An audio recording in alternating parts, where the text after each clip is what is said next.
Link's Awakening wasn't the only thing that looked like a Legend of Zelda remake at E3 this week. This nifty little indie was at the Xbox booth that exuded charm from every nook and cranny. It's called Tunic, ironically named after the same outfit that Link wears in his games. It's a new dungeon crawler that aims to capture the feeling of playing an old NES game, those that came with manuals filled with tips and tricks that would then make their way to your friends on the playground.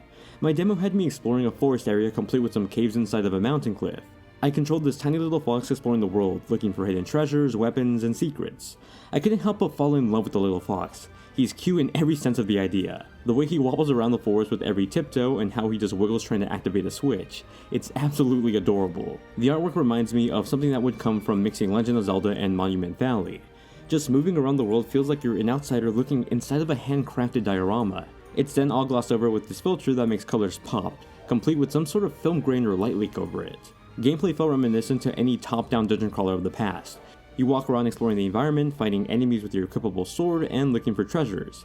There's a button to lock onto targets, and at any point you can pull up your inventory to hot swap items for your hotkeys. I was also able to find this little collectible item that looked like a long last page of an old game manual. I can't stress enough how freaking awesome the aesthetic looks. The page's art is absolutely beautiful, and the gameplay turning into a CRT TV in the background is the cherry on top.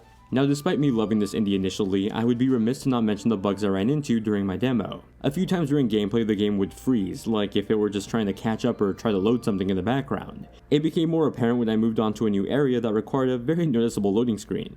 Outside of that and a few low quality shadows, Tunic played and looked fantastic. My demo ended with this awesome boss fight that looked like the Guardians from both Halo and Breath of the Wild fused into one. It was awesome.